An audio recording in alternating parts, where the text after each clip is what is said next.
We're here. Hello, everyone, and welcome to another rendition of the All Elite Ensemble review. Your weekly AEW, the weekly AEW post show here at BC WrestlePod. And it's been a hot minute. We have missed y'all. Um, my name is Mikey, El Jefe at BC WrestlePod. Joining me tonight is Mr. Benny. What is his nickname?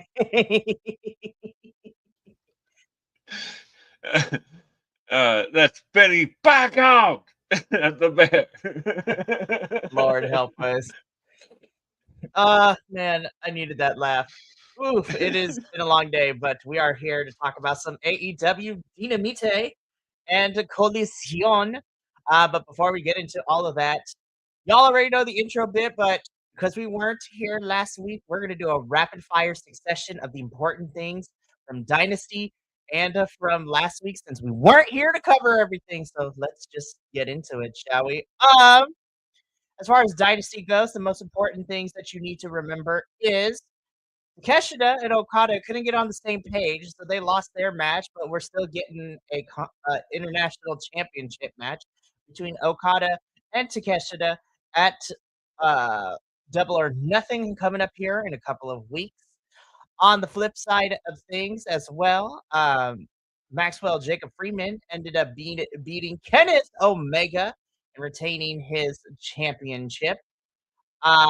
Darby Allin won his match against Andrade El Idolo, which guaranteed Darby a number one contendership to the AEW World Championships. Cope and Christian lost the tag team championship match to FTR, which we'll get into this episode as to why that is important. And Dynasty was a really fun show, but it was very, I don't want to say fillery, but I was like solid stuff. But it wasn't like on fire as Revolution was. It definitely set up a lot of stuff that we have been seeing last week and this week leading into Double or Nothing, which is the big one. Speaking of Dynamite and Collision, good graps as always. But the most important thing to come out of last week, since we weren't here to talk about it, um, Darby Allin squashed Maxwell Jacob Freeman, and it was glorious to become the new AEW champion. And he basically did what MJF did to Darby all those years ago in AEW too. And Darby won with the side headlock takeover, which was glorious and fantastic. Darby Allin is the babyface, and yeah, that is what you missed on Glee last. So that is what you've missed on AEW TV. Man, yeah, I agree with the dynasty aspect. Like, I felt like it. Well, it felt the pay per view felt like a long episode of AEW. Like, if you would have like combined AEW Collision and then like another 2 hours, you know, just no commercial breaks. That's the only difference. Like, it was a fine pay per view, but it was definitely like a B pay per view. Definitely was. Still a lot of fun, but it definitely was like a very setup-y type of pay-per-view, which is okay because honestly, that's what we need sometimes. After firing on all cylinders, that was Revolution.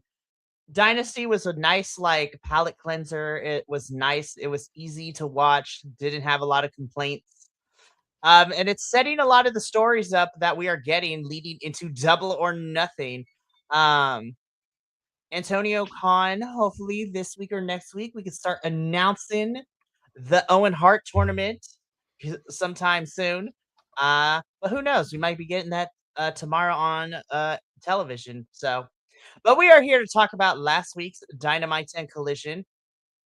I'm hella tired. It is late for a lot of folks, so we gon' we gonna talk about the important stuff, and then we're just gonna like mention the filler. But I have to say, Dynamite and Collision kind of did really good in keeping it to like graps and some story progressions. We didn't They cut out a lot of filler, so I'm okay with that. So let's get into this. We're gonna start with AEW Dynamite for the kids out there.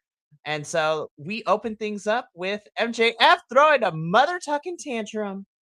And he wants that title back. And so he calls out Darby, but who should answer him but the Jet, Kevin Knight? I was like, yo, what are we about to do? And so Kevin Knight talks, gets in Max's face, calls him out on his hypocrisy. Him and MJF go back and forth. MJF threatens to take Kevin Knight's title, and Kevin Knight is like, bet, let's fight right now. And so, of course, it looks like we might be getting a TNT championship match. Everybody's in the ring. The bell is ringing. We got the championship being held up by our ref. And I was like, ooh, what are we going to do? And MJF rolls out of the ring and is just like, I will fight you next week. I was like, good old MJF throwing a tantrum and then being a complete dick. Yeah, there's what in wrestling is called taking a powder, and then there's what MJF does on a consistent basis, right? He sets you up and then just takes it right away. I love this whole segment, like, because I love when Max is throwing a temper tantrum, and like he called Aubrey a skank. I was like, you called her what? Excuse me? I was like, Maxwell, we cannot be using that terminology in 2026. Those were fighting words. And he like said that like Darby cheated because like he was unprepared. Like,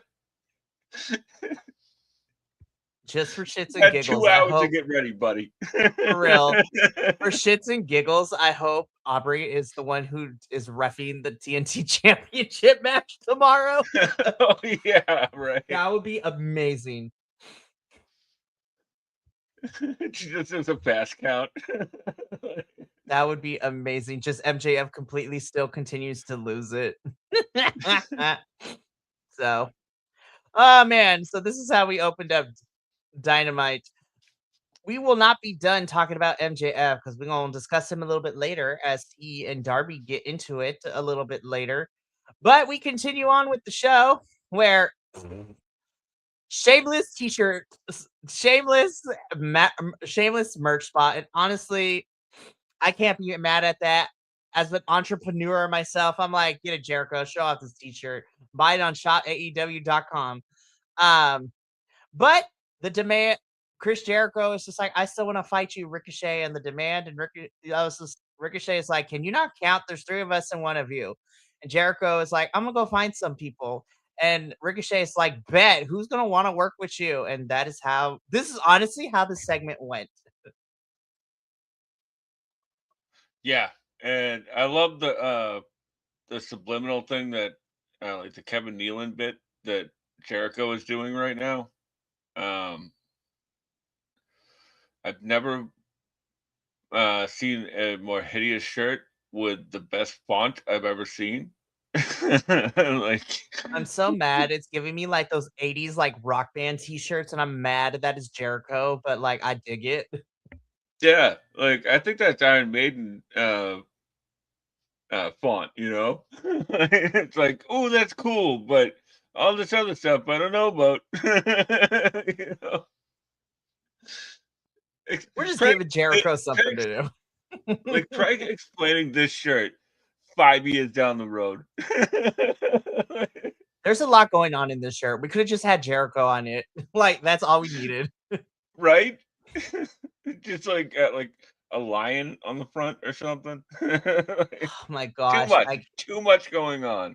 There's too much text. I'm not here to read it. So Jericho would be on a mission to find some partners later, and we will get into them a little bit later because it's like interesting. We're gonna see how Collision goes. But after those 2 segments, we finally get into our first match, which was announced the day of. This is Baby Daddy number 1, Brody King. All hail the king. That is Brody. Taking on the Blackheart Leo Rush, who the internet is still dazed and confused, and I got no time to re-explain it to people. I'm like, you're either on board or get off the train. And I am on board. I love this Blackheart character for Leo Rush. Now, granted, I know people are like, you should have explained it on TV. I was just like, do your homework. You got Google, or like one of my friends calls it, you got an idiot box. Look it up. Like, you got a cell phone. Look up this thing, guys. I'm gonna be extra spicy. I'm hella tired, so the filter is like somewhat gone. Um, You know, it's also like, the platform that they're usually watching these things on is YouTube. Like, just type in Leo Rush into YouTube. Like, not that hard. anyways, I'm not here to tell people what they should and should not do, but I will encourage you to do your research. But back to this match. This is what opened it up. Um, I continue to love how Leo Rush incorporates his black heart into his offense with the speed and the running around on all fours. I'm like, even at what one point, Brody King is like, I'm a big dude with a lot of tattoos, and I'm intimidating as hell, and I am slightly frightened by you.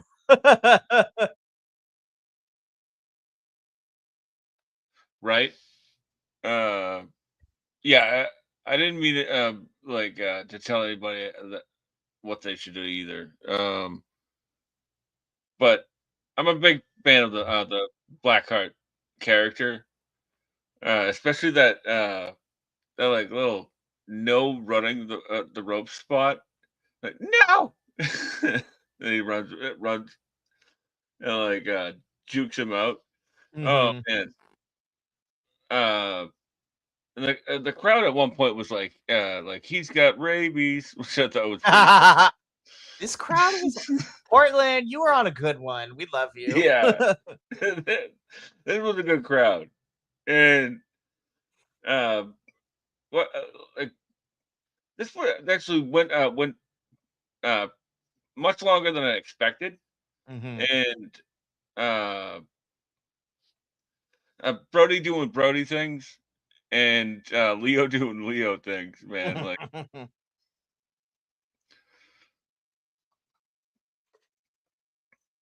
Honestly, that's the best way to describe this match. Brody doing Brody things, Leo doing Leo things, and Brody King wins. Bam. What else can you yeah, say? Good stuff. right. Like, Good opener. bro, exactly. Brody, my unofficial baby daddy. We're gonna talk about you a little bit later at the end of the show because love it. Anywho, moving on. So after this match, we get into Tommaso Ciampa cutting a promo, and I was just like, "This is a fascinating way to sit on this chair." um, but Tommaso Ciampa makes it really clear he's gonna grab this title from Darby. Um, Nothing else to say. It's just like one of those promos that's gonna lead into the main event later. I really like this promo, and this this really this and later on really changed my mind about Champa. Like, even though he does here in this picture, now that you're pointing it out, does look like anybody at 3 a.m. on a Saturday after too many margaritas. Damn, Just happy sitting there, hour really was good, Tommaso. Happy hour was really good. just sitting in their underwear on their on a chair. Like, Like, how did we get here? Like that this is the epitome of how did we get here, but like in the best way possible. absolutely. Ah man. Champa, we're gonna talk about you later in the main event because right after this little promo, though, we get into Copeland addressing FTR, wanting a rematch for the tag titles and throwing it throwing in there, be like, we want a street fight with you, but we will throw in if we lose, me and Cope, we want a street fight, and if we lose, we'll break up as a tag team. I was just like, I smell a stunt coming to that Double or Nothing. Yeah, they sort of played their hand on this one, or showed their hand rather. They sort of showed their hand, and to all the respect in the world to all the Edge heads out there, Edge's a promo has really never done anything for me. Like, Just get to the point, bro. Just get to the point. Oh my gosh. Betty, burned at like you will be burned at the stake for your heresy. No, I'm just kidding. I agree with you. On this day. Oh, not the theme song. So we will get FTR's response on Collision when we get there. So after Copeland cutting a promo in the dark with like a flashlight of some kind in the back, because I was just like, what show am I watching? I'm like, oh yeah, Dynamite, because now we finally get into our second match. I'm gonna be honest. First of all, the girls are fighting, and I love it when the girls are fighting. Uh, I do feel like we've kind of missed a couple of steps in the storytelling aspects of certain things, but I'm never gonna be upset when we get like Mina Shirakawa and Hikaru Shida just fighting each other because it's gonna be good. And I enjoyed this match. Um, I'm still confused on where Chris Statlander plays in this whole entire story. Like, this is a weird telling story. The match was a lot of fun and I enjoyed it. I wish we got more time, but I enjoyed it for what it was. But can we get some clarity in this story is all I am asking for. No, apparently not. You're no help, Betty. Jeez. Sorry, I had to take a dramatic beat. I love it. Continue, Boo. You know, I really like this match, regardless of story progression. Nina, Mina, Mina, like working over the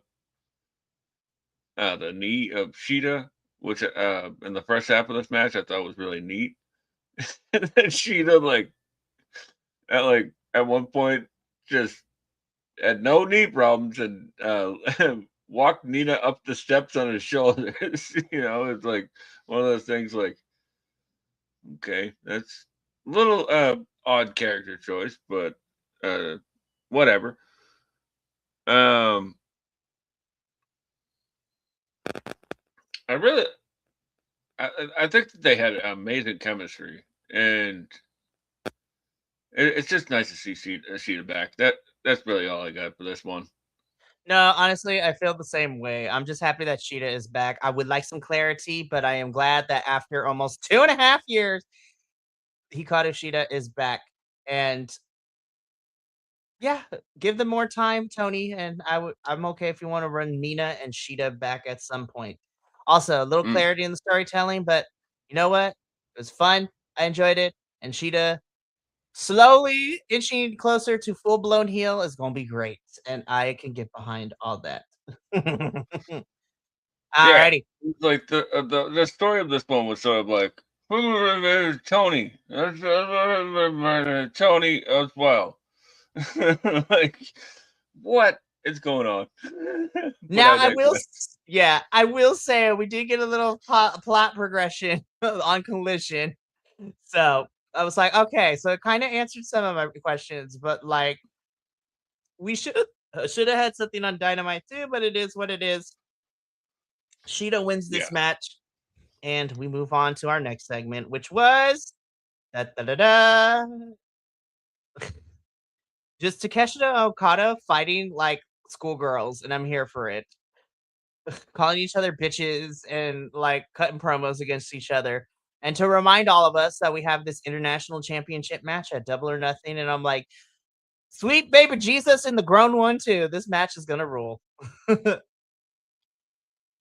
I'm so jealous for those people in New York because this match has match of the year written all over it. Oh my god, I'm so ready for everything. Also, uh not to spoil anything, but I'm also jelly of my friend who lives in San Jose. And again, had I not already been scheduled to go on this vacation, he invited me free of charge to let me stay with him, and he would buy my ticket to go to Forbidden Door with him this year. And I'm like, if I wasn't on vacation starting the following day, I would have. I was like, why, wrestling gods? Why do you forsake me? But it's okay though. Why? I'm excited. I know. I'm excited he's going though. This is his first AEW pay-per-view. I'm like, ah, yes, the proverbial popping of the cherry, so to speak, of AEW pay-per-views. I am so proud. Absolutely. And even if it is a side quest one, like first AEW pay per view was a Forbidden Door as well. So woo woo. Hell yeah. My first AEW pay-per-view, well, technically it's not a side quest one. It was one of the big four, but my first AEW pay-per-view was Full Gear 2023. Damn. That was I saw that really great triple threat match between Chris, Sky, and Julia. But also that is where we got the inaugural Texas Death Match with Hangman and Swerve that kicked everything off for the next year and a half. It was insane. It was great. Anywho, let's keep this going. After these two cutting promos against each other, oh my god, like this is my favorite match from like a storytelling perspective. So also consistently putting Mark Davis on my television screen. Not gonna be mad, Tony Khan's baby daddy number 2, but I'm just gonna fast forward because this match was really cool. But I was just like in the best way possible. I'm like, oh my god, Mark Davis beat Will Ospreay due to doctor stoppage. I was like, that is how we do it with the doctor stoppages. Thank you, AEW. It's not that hard to do a stoppage. I was like, ooh, we haven't seen the doctor really stop a match before. This shit rules. Hmm. Yeah, I really love this match. Like, what is it like? I love it how like this also played into like last week's match with Osprey, where like they almost called it in that match. Like so, this time around they did call it, and that pile driver to the apron was gross looking, even though Mark Davis probably just sat down. He Like, really but yeah, but just the visual though, that was like, "Ooh, that was nasty." yeah, because one thing about Davis is that like he's incredibly strong, but he also has like explosiveness, uh, and like a snap to everything. So like there was like one point where like he had like Osprey like sort of like jockeying the top rope, and like he just like clotheslines Osprey like just out of his shoes off the off off the top rope, and like Osprey just like lands just like all They awkwardly. They Man, know this how to guy's a sell brute. and they know how to sell and work with each other too. And I put the same thing that I said about him and Kyle Fletcher's matches last year, because Mark Davis and Kyle Fletcher and Will Ospreay were all closely together in the same New Japan stable of the United Empire. Like they have worked together and they know each other very well. So it's just like Will sold the hell out for Mark and Mark sold the hell out for Will, and they just know each other and trust each other very well, because you can't pull off that nasty looking spot without a sense of trust between the two of them. Absolutely. You know what they always say? You always hit your friends the hardest. So True. wrestling, I'm in wrestling, like. In the words of Two Chains, true. So now afterwards, though, was also very interesting because we had the Don Callis family continue to beat up on Will Ospreay. They came out and beat him up. And then Death Riders came out. I'm like, oh God, Will's about to die. But no, no. The Death Riders kind of have Will's back, and they literally on live television or on the replay for me, they literally commit kidnapping in front of my TV screen. And they pick up Gladio picks up Osprey, and the Death Riders take him to the back of the arena, which I was like, oh my god, what is about to happen? And we will talk about it when we get to Collision. Spoiler alert, that shit was Ooh boy. cinema. That shit was cinema. But I'm gonna give all my full details of that afterwards. But this was so good in terms of the storytelling and what we're doing with Will Ospreay. I was like, I don't know where we're going, and I'm kind of here for it. But like, they're playing the Death Riders are playing with Osprey's head, and I'm kind of here for it. So more of that when we get to Collision. But after this, though, let's. Okay, I'm just like, when a bad bitch walks into the room, what does she do? She has another bad bitch join her. Listen, I'm kind of spoiling Collision, but because Jamie Hayter is not cleared slash not able to compete, Alex Windsor is going to bring the fight to the Triangle of Madness. And again, Alex Windsor is a bad bitch. And so, what does she need? What does she does? She summons another one because Persephone comes out. She's like, "I will fight you." And why? Because I'm also a bad bitch. And as soon as this happens, I was just like, "Ah, Collision's gonna be so good."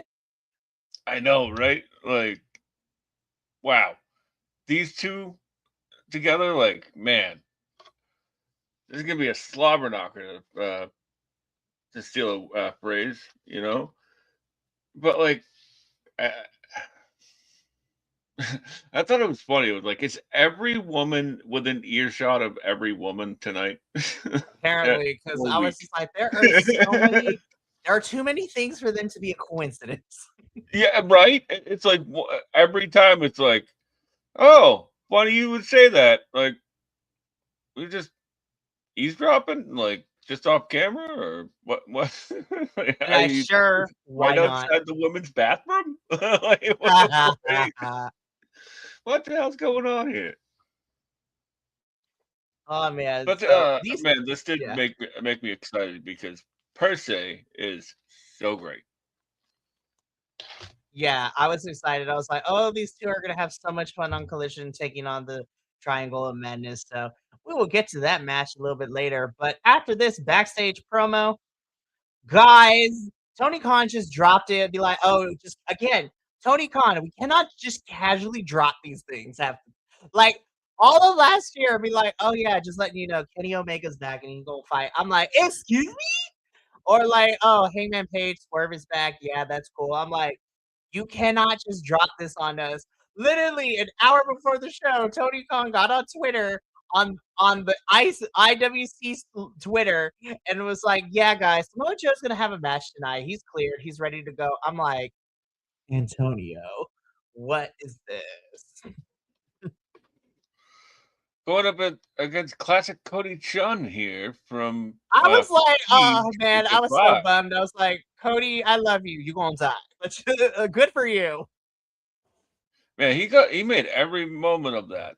There was Hmm. a couple people on this week's show who had an enhancement match, if you will, that really made the most of their moments. And Cody Chun did here too. I think anytime that Joe is on the show, everybody who has a title should be worried. But there's no coincidence here that he just shows up. No That tr- coincidence. that track record is so at as so high in terms of him, like, he's literally Mr. Steal Your Title, if we're being completely honest. He's like, "Oh, I'm back. Whose title am I gonna snatch up this time?" I'm like, "All the men's champions and even the trios and the tag champs, you better be worried because Joe is gonna take that title whether you want to or not." Mm. And if that means that we get uh, Samoa Joe versus Darby Allin for the world title at some point, sign me the fuck up. Yes. As we're gonna say every week, every time Darby has a championship match, be like, "Oh, he gonna die." But Yes. you know what? I love it. So Joe wins this match, return, happy for him. Joe is going to be a busy person because we're also going to talk about because we finally get our answer of if Anthony Bowens will be joining the Ops. We're going to talk about that later, though. Moving on.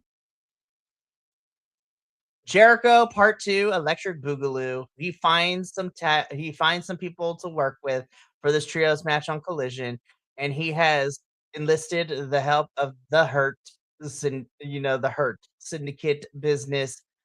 Just we hurt people. We hurt people. Yeah.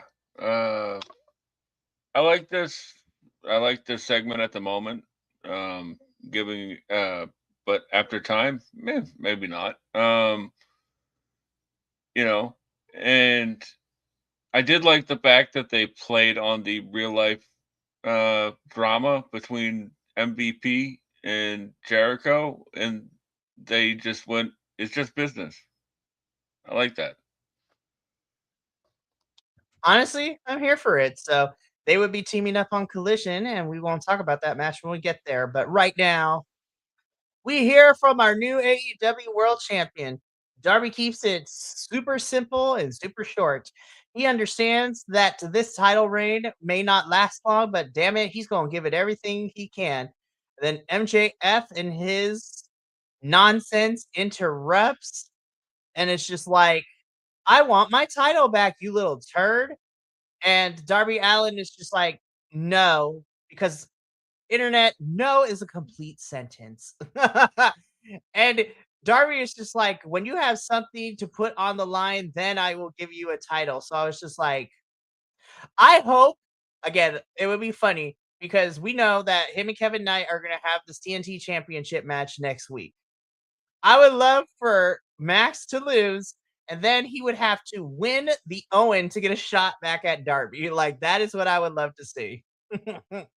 But we'll see what happens because Darby's title reign is not going to be long, but I am still okay with that. So Max is going to have to work for it to get a rematch with Darby. Will he succeed? We'll find out tomorrow night. But right now, uh, uh, one more time for the camera. Match of the night, fight me, good shit. Like, my God, Tama- this gave me, and not to compare and bring up old stuff, but this gave me NXT Takeover vibes. Like, this match was NXT Takeover. It was like, oh my God, I was like, how is this free on my television? God, AEW continue to give me good wrestling matches on my TV screen every single week. Claps for both of them. Man, this match rules. Like, the what is it, like the avalanche, whatever it was, to the floor, like that psycho driver, I think it was. And sometimes I love AEW, all right, and this is just an outsider looking in. Sometimes people have to be told no, like you just said. It was a great spot, but will we remember it at the end of the year? Probably not. But it was worth it for the moment, And I think this match really built Ciampa's stock in the company, because like he's been building on momentum since he's come in, and him getting a title shot and putting on this caliber of a match right away, like he hasn't been here for like 2 months, right? He's already he's already like fast track to a world title, which is great because he's Tommaso Ciampa, and I encourage anybody to go out of their way to see the promo that's on Instagram that happened after this, because oh my god, that is probably uh, one of the best promos I've seen from Ciampa in a long time, and he's a great promo. So it's saying a lot. Yeah, I have nothing else to add. This was fantastic. Darby wins by making Ciampa tap, which was really fun to see and different. Darby can barely catch his breath though because baby daddy number one comes back. And okay, it was like to many, it was a simple throwaway line, but like there's one particular line that Brody said that perfectly like set up this is how you do a babyface versus babyface title match. Because it always gets crazy because they always used to go to the trap. It's like, I like you. I like you. I respect you. I respect you. But it was a throwaway line that made people many a miss, but Brody King comes out. He literally gets on the mic and tells Darby, I'm proud of you. I'm happy that you're a champion. I talked to Tony Khan, and with your permission, Darby, I would like to have a championship match only if with your permission. And Darby handshakes Brody King to make it as simple. I was just like, that singular line alone in a storytelling perspective is how you book a babyface versus babyface that is not the trope of I respect you, I like you. It's just like, with your permission, if you should, with the caveat of should you accept this match, I want to have a title match, but only with your permission. I'm like, it's not that hard, other promotions. This is how we do it. It's just like it could to many, it could just be a throwaway line. But I was just like, this is how you do babyface versus babyface. And we're getting Brody King versus Darby Allin tomorrow night on Dynamite. Yeah, and being here for this whole rivalry in AEW at least, I'm totally here for it. And you don't need to sell me much. Those of us, the sickos, what? Excuse me. Yeah, we know the story. Let's get at it. So this is going down tomorrow night on Dynamite, as well as the TNT Championship match. So that should be fun. And if I've read correctly, I think that Sheeta and Stat are going to have a match against Divine Dominion. So I'm like, That was quick. I know. I was like, okay. Also, I will talk about this more in depth next week. But Megan Bain, the woman that you are, you had a good God, girl. That match in Stardom was. Ooh! Can't wait to talk about it next week. But we're here to talk about AEW. So that is Dynamite. So now let's get into AEW Collision for the kids. This one's going to be sweet and short because lots of graps to talk about. But first, we hear from FTR. The Spark Notes version is they accept the street fight at Double or Nothing. But now it is a I quit street fight, which I was just like, not sure if that goes like if the synchronicity works well, but shit, blood and I quit, I'm here for it.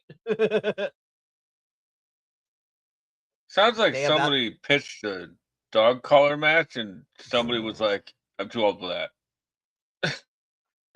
either that or like the Will Smith meme just showed them video of the Briscoes FTR dog collar match. They're like, no. Yeah, exactly, right? My goodness. I love this this silly side of FTR. Like they're really getting some gold out of this. And they're really doing a lot of the heavy lifting as well.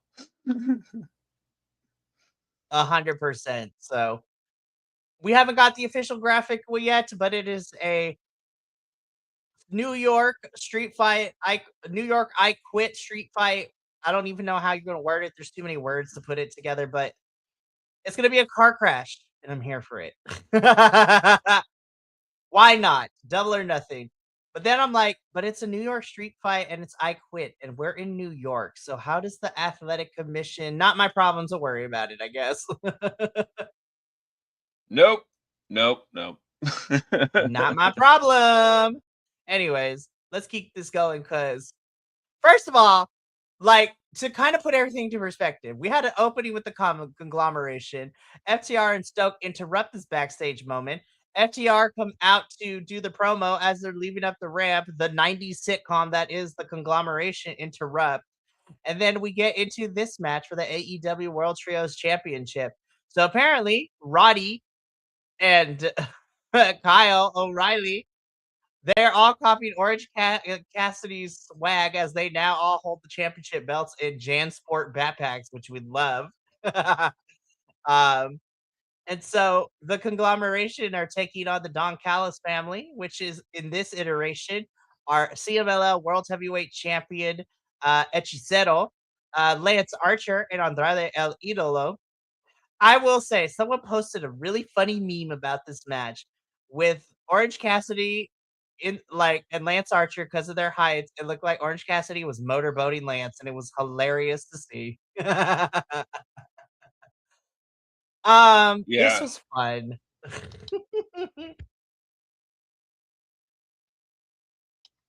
Sorry, buddy. I didn't mean to cut you off. This was fun.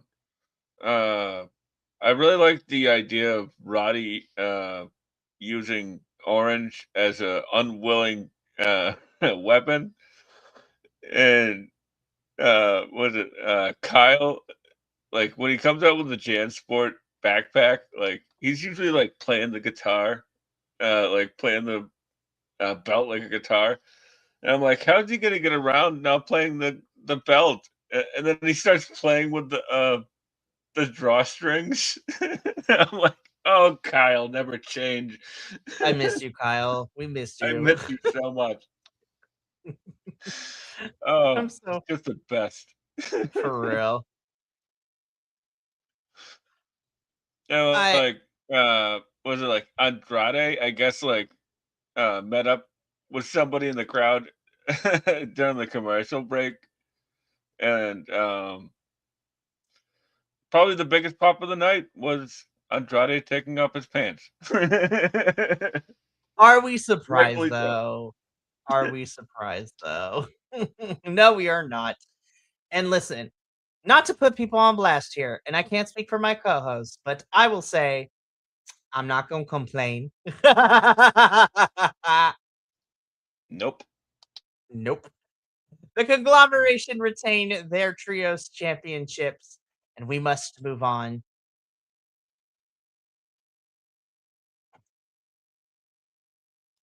You know, I did pick up on the United Empire looking like the Reservoir Dogs, but I was not expecting a full on Reservoir Dog scene later on. Benny, this was oh my god, this was it was simple. Mm, This was shot really well. Like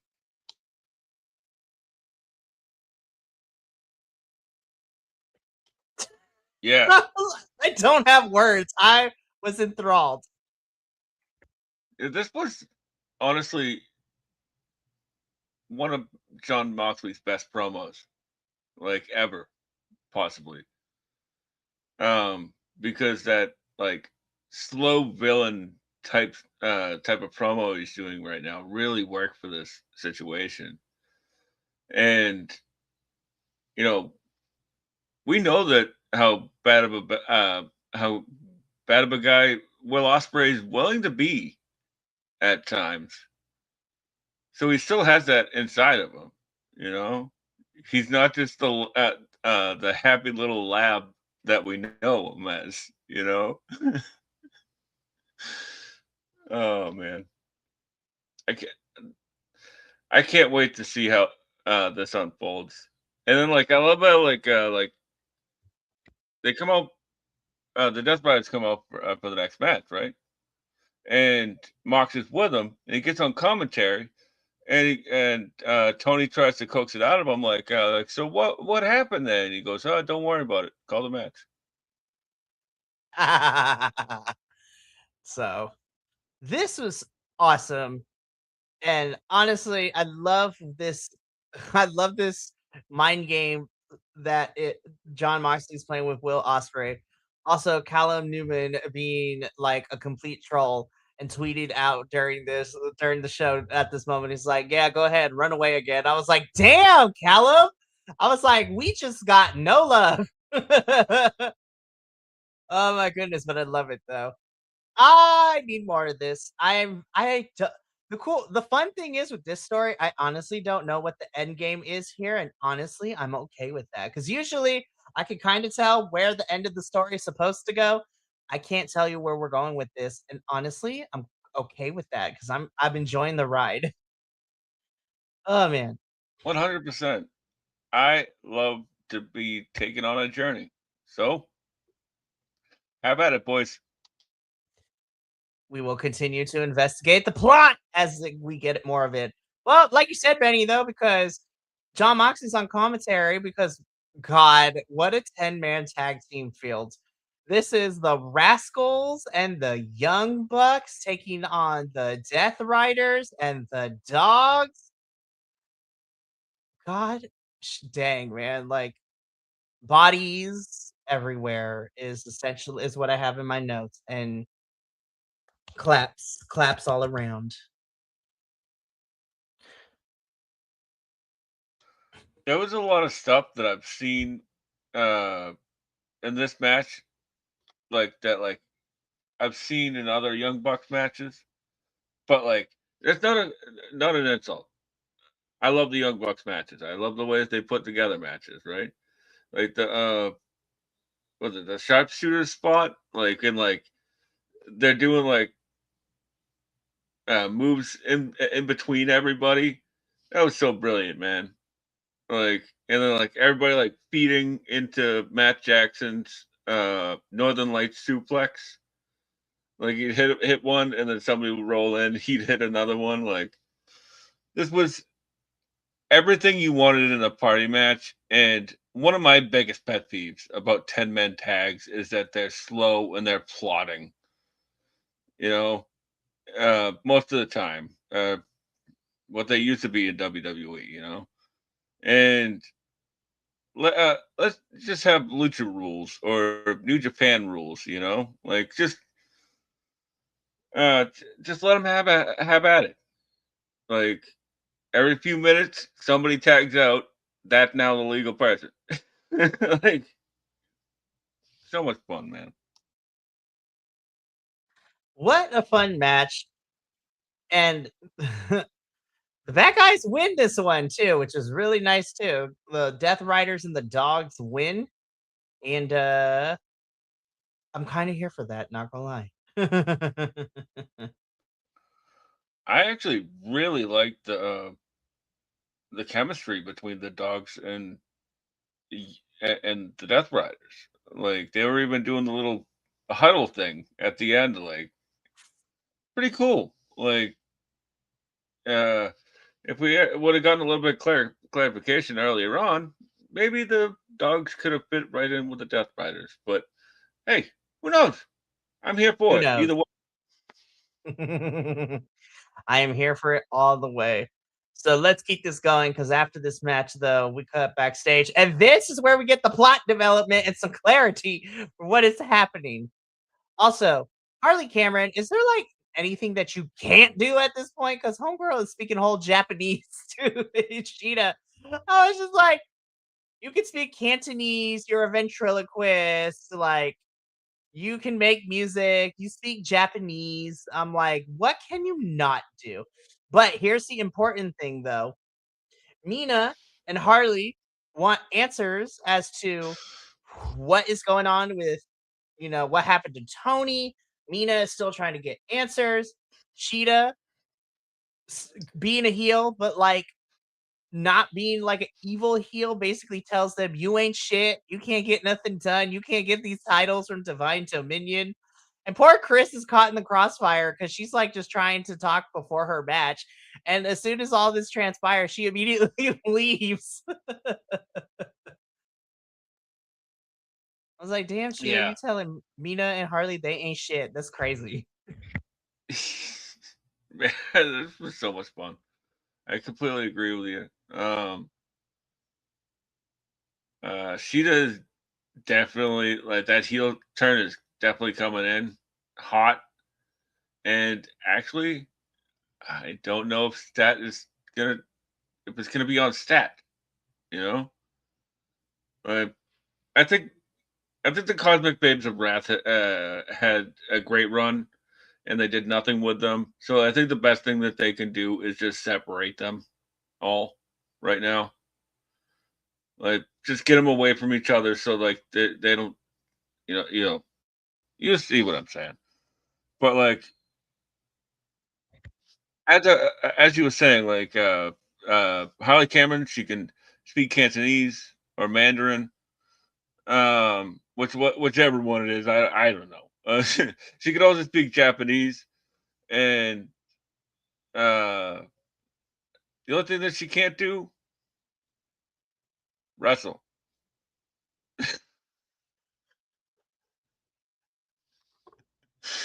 Oh man, I'm sorry.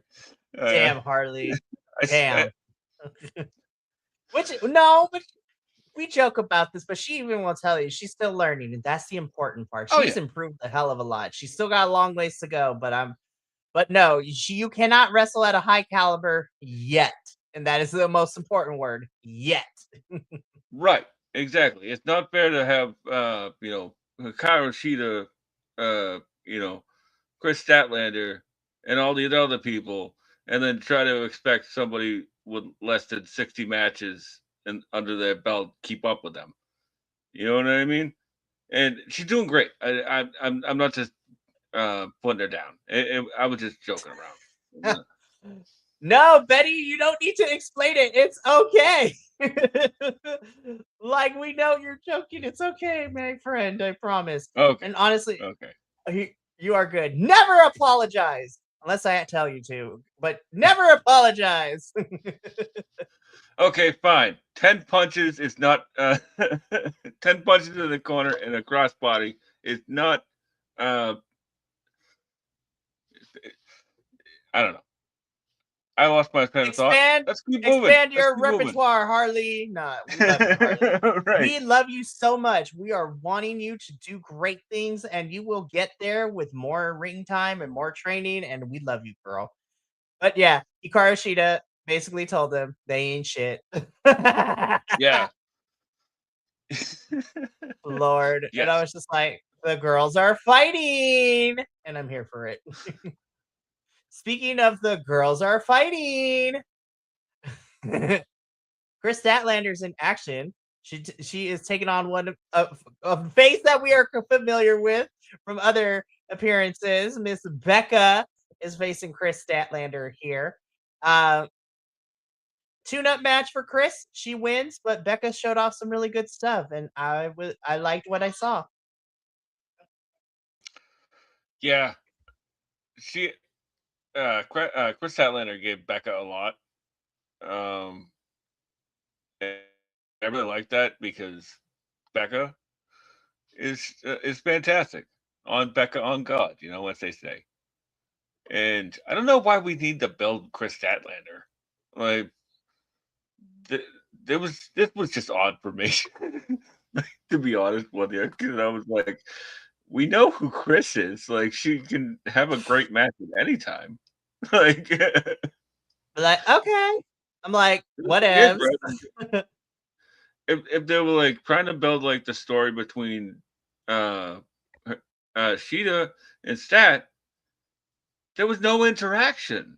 If unless I missed something, like No, because like I listen, I notice all the weird details. Benny, you know this. The rest of the BC Wrestle Pod boys know this. Like, I pay attention to the weirdest of details, but I feel like hmm, we skipped a couple steps in plot progression between like why Sheeta and Chris are interacting like this outside of because that is literally how a lot of this goes. It's just why? Because. Because of what? yeah, No, just because. like we were both former champions, and like we Okay. used to back in the day. You had like 3 matches like 4 years ago. What are we doing? Listen, I suspend my disbelief a lot for professional for wrestling, but even then, I gotta call out my shenanigans on this one because That's what I'm saying. I suspend my disbelief in professional wrestling, but even then, I have questions, Tony, about this. It's like I got receipts and they're all from your company, dude. Gosh, Tony, I love you, but dang, man, like I suspend my disbelief when I watch professional wrestling, but even this is a stretch. Right? I'm just trying to help. I'm just trying to follow along. you know? Like I want to be a supportive friend in this whole entire interaction, but we need the plot and we need some details. Once we get that, then I'm 100% behind it. That is just what we need, Tony. But Yeah. I we just will need continue to breadcrumbs. watch That's anyways. all. For reals. Anywho, we're gonna keep this going though, because right after this match, I saw this and I'm like, this is gonna be a good match. Also, Adam Priest, you gonna die. Yeah. Also, I'm like, I didn't Tommy notice the Billington, shoulder pads in avenge the your friend. right? Yes. I'd love to see that match. Bruce versus Tommy Billington. Also, side note, can we get Tommy Billington and Adam Priest a tag name? Because saying Tommy Billington and Adam Priest does not roll off the tongue. You know? I know that Tommy Billington is like using the moniker Dynamite Kid, so I'm like, I don't know if you want to combine that moniker with Adam Priest's last name, so call it Dynamite Priest or or whatever. Yeah. I was There's like, no I'm bad here for there's no bad thoughts in workshopping. this. I'm gonna give you the Shakespearean middle finger. Anyways, but speaking of giving people the Shakespearean middle finger, metaphorically speaking, Bruce gave the middle finger to Adam Priest because he beat this man to a crisp. Adam Priest tried, but it is Roosh. And I'm like, damn, you mess with the bull, you get the horns. Yeah. I didn't see this one going very long because of their styles. They're both very smash mouth, and that's exactly what we got. And I was a little bit surprised that Adam Priest didn't get a little bit more in, but then again, they're building Roost for something. So here's hoping it's something good. I hope so, man. Like, I know we always do start and stop with Roosh because of injury, or he's about to destroy a bunch of people backstage, or Yeah. he's constantly getting his lovely wife pregnant. But Yeah. honestly, here's hoping that Roosh is being set up for something good. This is fun, and the crowd is behind Roosh, man. So let's capitalize on it. Alrighty, we move on from this though because uh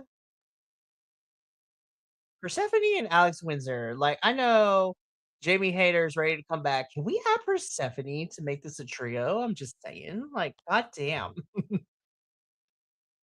Yeah. I'm done with that.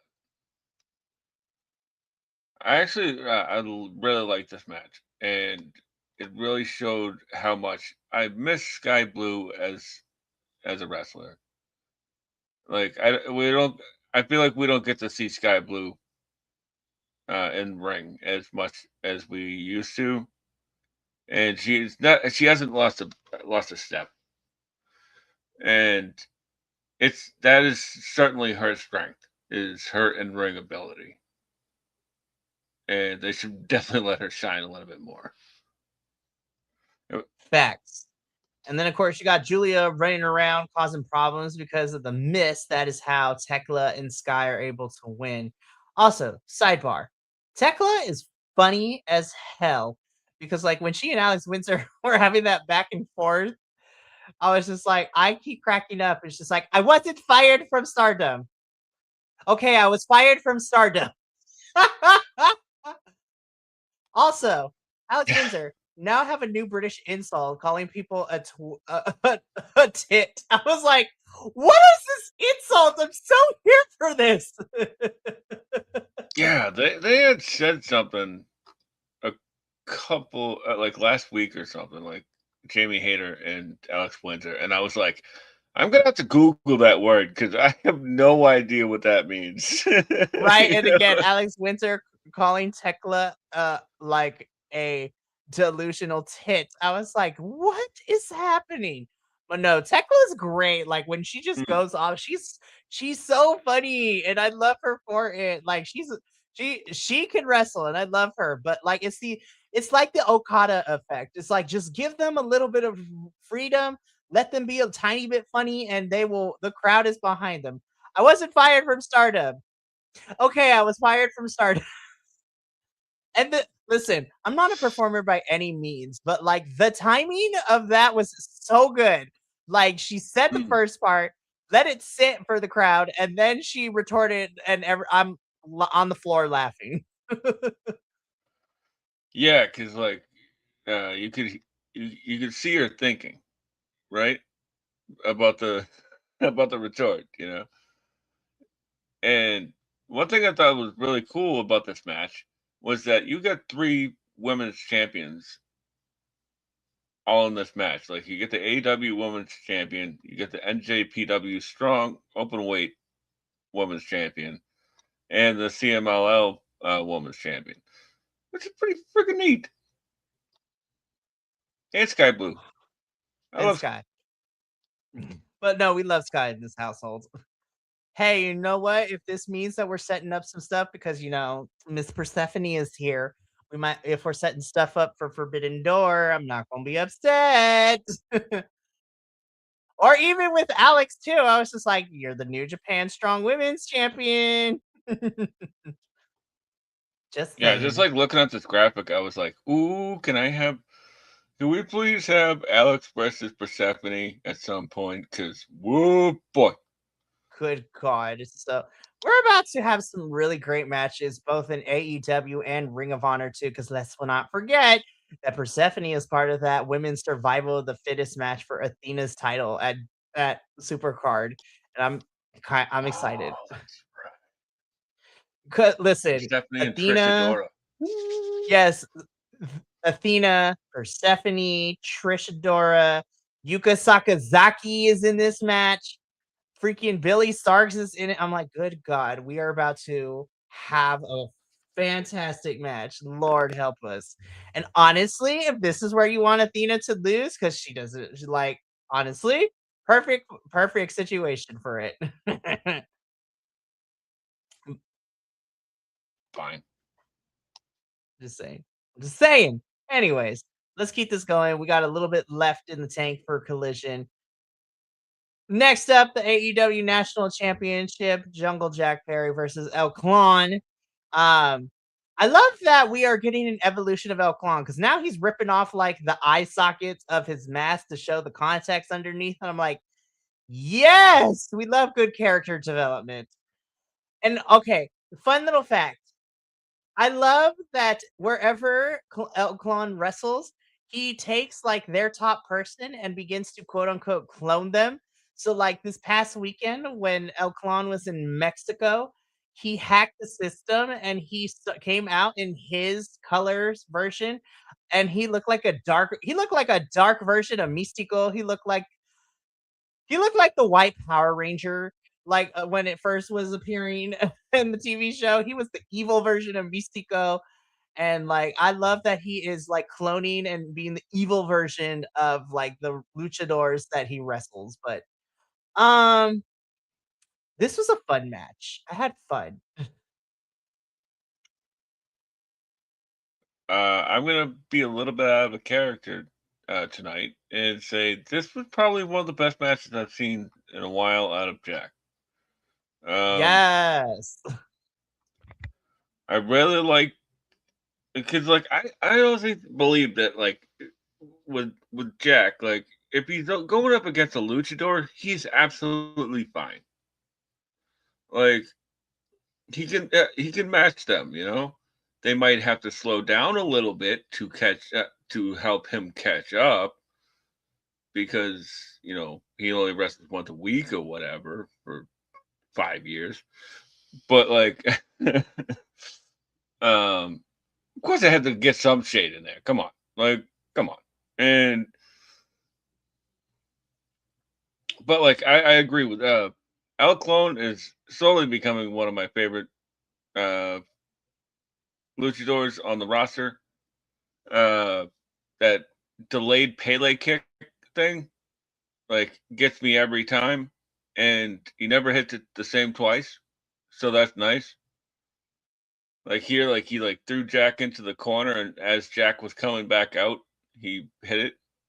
I thought that was really cool, and like I can't wait for that hologram El Clone feud whenever that happens. You know.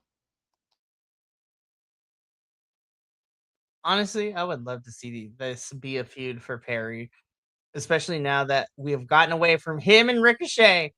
So let El Clon be the person he feuds with. And I'm gonna be honest, I love Jungle Jack Perry, but I'm also here for an El Clon National Championship title run. That's just me though. That's just me. Anyways, let's keep this going. Anthony Bowens is in the ops now. We got that official answer. Moving on. I That he is. was like, well, at least he'll be on my TV screen more often, so I'm not going to complain about that. And now that Joe is back, I'm like, actually, I'm okay with this. Yeah, 2 out of 3 ain't bad. Nope. Which makes me wonder. I'm like, I hope nothing bad happened to Ciabatta bread. Anyways, main event time, second verse, same as the first. I felt like we watched this match already. Was I entertained? Yes. Solid main event.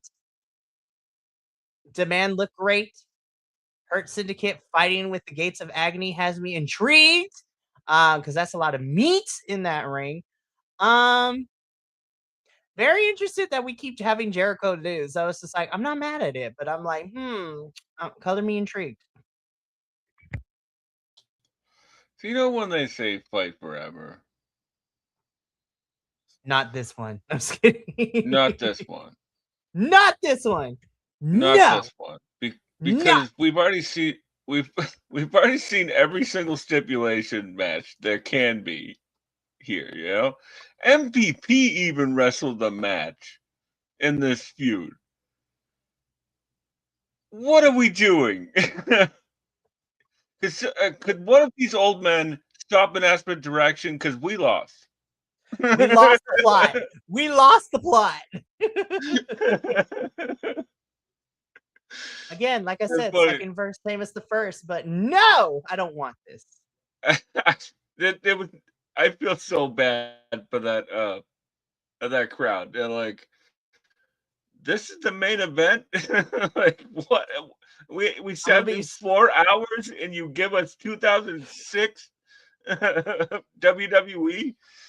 I am so serious. They should have switched this and had the AEW Trios Championships main event the show. Send the crowd home happy.